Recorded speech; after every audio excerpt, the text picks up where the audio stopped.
پھر اس کے بعد جو شیخ عبدالقادر جیلانی، پھر اس کے بعد جو ہے آپ دیکھیے معین الدین چشتی اجمیری جیسے لوگ، پھر اس کے بعد کرتے کرتے شاہ ولی اللہ جیسے لوگ، پھر اس کے بعد مولانا قاسم نانوتوی رحمۃ اللہ علیہ جیسے لوگ، پھر مولانا رشید گنگوئی رحمۃ اللہ علیہ، پھر اس کے بعد مولانا اشرف علی تھانوی رحمۃ اللہ علیہ اور مولانا انور شاہ رحمۃ اللہ علیہ، یوں کرتے کرتے پھر مولانا الیاس دہلوی رحمۃ اللہ علیہ، شیخ الحدیث مولانا زکریا رحمۃ اللہ علیہ، پھر اس کے بعد آپ دیکھیے امیر شریعت عطا اللہ شاہ بخاری رحمۃ اللہ علیہ، اور آج ہمارے اس زمانے میں بھی جو لوگ ان نسبتوں کے حامی ہیں، حامل ہیں اور ان بڑوں کو مانتے ہیں، ان پر اعتماد کرتے ہیں، یہ سارے کے سارے مومنین طبقہ تھا جو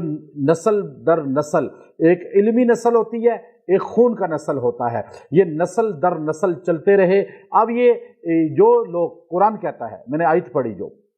وَيَتَّبِعْ غَيْرَ سَبِيلِ الْمُؤْمِنِينَ، اور جو بندہ ان مومنین کے رستے کو چھوڑ کر چلے گا، یعنی وہ سلسلہ اب خالی کہ جی میں صحابہ کی بات کرتا ہوں تابعین کو نہیں مانتا، وہ بھی غلط ہے، کیونکہ تابعین صحابہ کے بعد مومنین تھے جو قرآن کے وارث تھے، جو حدیث کے وارث تھے، جو امت کی اصلاح کا باعث تھے، پھر تبع تابعین، پھر مجتہدین، پھر اولیاء، پھر محدثین، پھر فقہا، یہ چلتے چلتے چلتے آج کے بڑے علماء ہم جب اپنے گرد دیکھتے ہیں، شیخ الاسلام مفتی تقی عثمانی صاحب دامت برکاتہم العالیہ، پھر ہم دیکھتے ہیں مفتی منیب الرحمن صاحب دامت برکاتہم العالیہ، پھر ہم دیکھتے ہیں اس وقت جو ہے بڑے بڑے جو دنیا کے اندر علماء ہیں، اکابر ہیں، وہ انہی طبقات سے چلنے والے، نسبت رکھنے والے ہیں، اس لیے سارے مومنین ہیں، اور جو ان کے رستے کو چھوڑے گا، جیسا کہ مرزا انجینئر بار بار یہ کہتا ہے کہ بابے تو کوئی شے ہی نہیں ہے، تو یہ در حقیقت ان کو بابا کہتے ہیں جو صحابہ کے بعد آئے، یہ بابے کوئی چیز نہیں ہے، یہ امت کو صحابہ سے توڑنے کا ایک بہت بڑا فارمولہ ہے، چونکہ صحابہ نے ہمیں آگے کچھ نہیں بتایا، ان صحابہ سے تابعین نے لیا۔ بخاری شریف کی حفاظت کس نے کی ہے؟ بابوں نے کی ہے۔ مسلم شریف کی حفاظت کس نے کی ہے؟ آج تک جو ہے بابوں نے کی ہے۔ یہ جو بابے ہیں یعنی ہمارے آج کے بڑے فقہاء ہیں، محدثین ہیں، علماء ہیں، تو اب یہ اتنا بڑا ناسور ہے وہ کہ وہ اعتماد ہماری نئی نسل کا ان اکابر امت سے ہٹانا چاہتا ہے اور ان سے دور کرنا چاہتا ہے۔ تو قرآن کہتا ہے وَيَتَّبِعْ غَيْرَ سَبِيلِ الْمُؤْمِنِينَ، جو بندہ ان مومنین، ان اولیاء، ان محدثین، ان فقہاء، ان بڑے بڑے اللہ کے ولیوں کے رستے کو چھوڑے گا، مومنین کے رستے کو چھوڑے گا، اور پھر وہ بندہ اپنی بات کرے گا ان کا رستہ چھوڑ کے، تو فرمایا نُوَلِّهِ مَا تَوَلَّى وَنُصْلِهِ جہنم، تو وہ اوندے منہ دوزخ میں گرا دیا جائے گا۔ ہم یہ سمجھتے ہیں آج میڈیا کے دور میں اپنے اکابر پر اعتماد اشد ضروری ہے، اپنے اللہ والوں پر اعتماد اشد ضروری ہے۔ کروڑوں لوگ جو ایک سوچ و فکر رکھ کر، عقیدہ توحید رکھ کے، رسالت رکھ کے وہ دنیا سے چلے گئے، وہ سارے گمراہ، اور ایک بندہ میڈیا پہ بیٹھا ہوا کہہ رہا ہے کہ میں ٹھیک ہوں، اور وہ جو دلائل دے رہا ہے وہ بھی غلط دے رہا ہے، عربی بھی صحیح پڑھنی نہیں آتی، قرآن بھی صحیح پڑھنا نہیں آتا، اور پھر اس کا ترجمہ بھی صحیح کرنا نہیں آتا، لیکن ریفرنس دینا اور پھر کوڈ کرنا کہ فلاں صفحہ فلاں حدیث نمبر، یہ تو ہر کوئی کر سکتا ہے۔ پھر یاد رکھیں ہر مذہب، ہر مسلک کی کتب سے آپ بہت سی چیزیں نکال سکتے ہیں، یہی کام تو کفار کرتے ہیں۔ آج کافر کہتے ہیں، ایک بہت بڑا جو ہے وہ کافر تھا، مجھے ایک ملک میں ملا باہر، وہ کہنے لگا کہ ہندو تھا، وہ کہنے لگا آپ کہتے ہیں کہ ہم فلاں فلاں کی پرستش کرتے ہیں، آپ کے قرآن میں بھی غلط باتیں لکھی ہوئی ہیں۔ میں نے کہا کہاں لکھا ہوا ہے؟ کہا اس نے مچھر کی باتیں لکھی ہوئی ہیں، اب مکھی کی باتیں لکھی ہوئی ہیں، قرآن پاک میں جو ہے اس طرح کے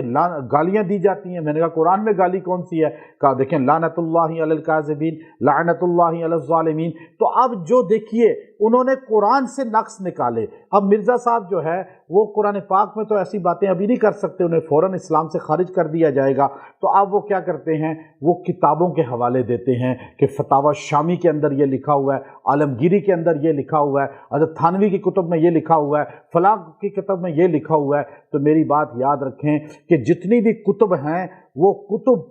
بعد میں پرنٹ ہوتی رہی ہیں، اور اکثر لوگوں کو کتب کا نہیں پتہ ہوتا، کتب پڑھتے ہی نہیں ہیں۔ زیادہ تر لوگ جو ہے وہ اپنی درسی کتب پڑھتے ہیں یا اپنی خاص چند کتابیں ہیں وہ مطالعہ کرتے ہیں۔ جو کتابیں چھاپی جاتی ہیں پرنٹنگ کی، اس میں غلطیاں آ جاتی ہیں اور بعد میں جو ہے اس کو یا بعض لوگ شرارتاً اس پہ غلطی لے آتے ہیں اور اس کو پرنٹ کر دیتے ہیں اور اس کو آپ پھر کہتے ہیں جی یہ فلاں کتاب میں لکھا ہوا ہے، حالانکہ ایسا ہوتا نہیں ہے۔ اور عقیدہ ایسا کسی مسلمان کا نہیں ہے، چاہے وہ دیوبندی ہے، بریلوی ہے یا اہل حدیث ہے، کہ وہ کبھی بھی ایسا نہیں کرے گا کہ وہ کوئی ایسا لفظ بولے جس سے عقیدہ توحید، رسالت یا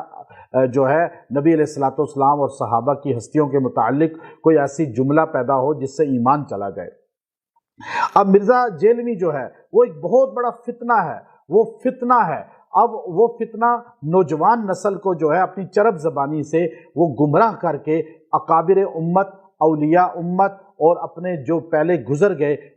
اکابر، ہمارے اللہ والے، ہمارے محدثین، مفسرین، ان سے بدزن کرنا چاہتا ہے۔ اور یہ حدیث ہے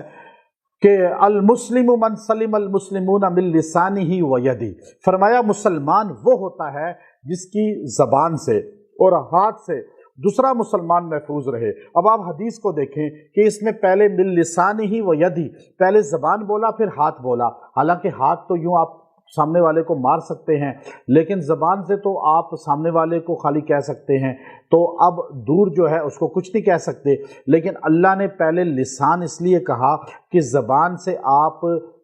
دور والے کو بھی، حاضر کو بھی، زندہ کو بھی، مردہ کو بھی، پہلے گزرے ہوئوں کو بھی،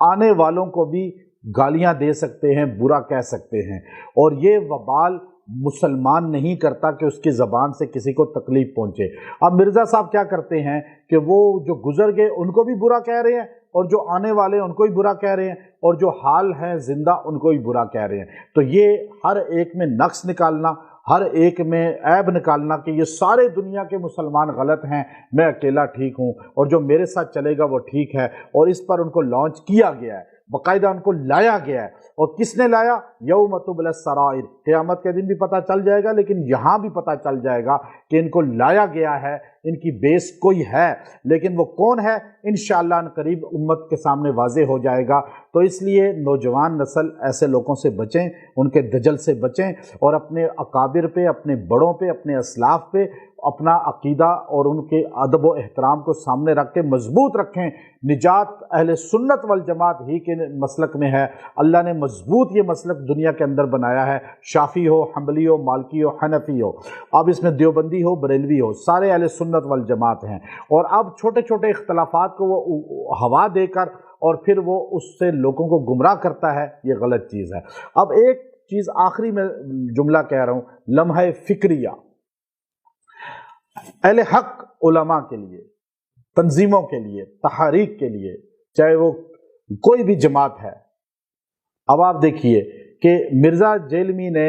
بے شک کمرے میں بند ہو کر اور اپنا ایک کیمرہ لگا کر اپنی بات کو پوری دنیا کے اندر پہنچا دیا اور لوگوں کو کس طرح گمراہ کر رہے ہیں۔ آپ یہ جملہ کہہ رہے ہیں، فکر مندی کا اظہار کر رہے ہیں، لیکن آپ یہ سوچیں آپ نے کیا کیا ہے۔ مرزا جیلمی نے بیٹھ کے کمرے کے اندر اتنا یوٹیوب پہ اور ایسے رٹا لگا کے، بے شک اس نے رٹا لگایا، کتاب پریکٹس کی، حالانکہ پہلے غلطیاں بہت زیادہ ہوتی تھیں، اب کم کرنی شروع کر دی ہیں، لیکن وہ پھر بھی نوجوانوں کو کس طرح گمراہ کرنے کی کوشش کر رہے ہیں۔ تو نوجوان ہو رہے ہیں، یہ آپ کی غلطی ہے، آپ کی کوتاہی ہے کہ آپ بتائیں آج بڑی تعداد جو ہے وہ اہل سنت سے نکلتی جا رہی ہے، اسلام سے نکلتی جا رہی ہے یوٹیوب کی وجہ سے۔ لوگ بیٹھے ہوئے صحابہ کے بارے میں ان کے دماغ کو کس طرح فتنوں کے اندر مبتلا کرتے ہیں، صحابہ کی غلطیاں ان کو بتاتے ہیں اور اللہ والوں کی غلطیاں بتاتے ہیں، اور غلط بے شک ریفرنس دے کر لیکن کر رہے ہیں۔ اور ہمارا جو نوجوان لڑکا لڑکی ہے وہ اپنا عقیدہ یوٹیوب کو سن سن کے خراب کر رہا ہے اور پھر دھڑا دھڑ اسلام سے نکلتے جا رہے ہیں۔ تو آپ کے کوئی بتائیں، صحابہ کے دفاع ہو یا ختم نبوت کا دفاع ہو یا کوئی بھی ایسے ہو، آپ میں سے کوئی ایک بندہ آپ نے تیار کیا ہو جو بیٹھ کر صحابہ کے دفاع پہ اسی طرح اچھے انداز میں اور آسان انداز میں دنیا دار لوگوں کو سمجھانے کے لیے چینل بنایا ہو، یوٹیوب پہ یہ کام کر رہا ہو، نہیں کر رہا۔ جو دلائل وہ غلط دیتے ہیں اس کا رد کرنے والا کوئی نہیں، اس پہ دلائل حق دینے والا کوئی نہیں۔ آپ نے تو بندہ تیار نہیں کیا۔ جلسے جو ہوتے ہیں سال میں 1-2، وہ تو سننے کے لیے چند طلبہ آ جاتے ہیں۔ دنیا دار لوگوں کے لیے آپ نے، کالج یونیورسٹیوں کے لیے، گھروں میں بیٹھی عورتوں کے لیے آپ نے کیا محنت کی ہے، آپ کو سوچنا چاہیے۔ آج بڑے بڑے مذہبی گھرانوں کی گھر کی عورتیں، ان کے بچے، وہ یوٹیوب پہ پروگرام دیکھ دیکھ کے عقیدہ خراب کر رہے ہیں۔ آپ کو اس پہ بھی سوچنا چاہیے۔ اللہ تعالی حق سمجھنے کی توفیق عطا فرمائے۔ وآخر دعوانا ان الحمد للہ رب العالمین۔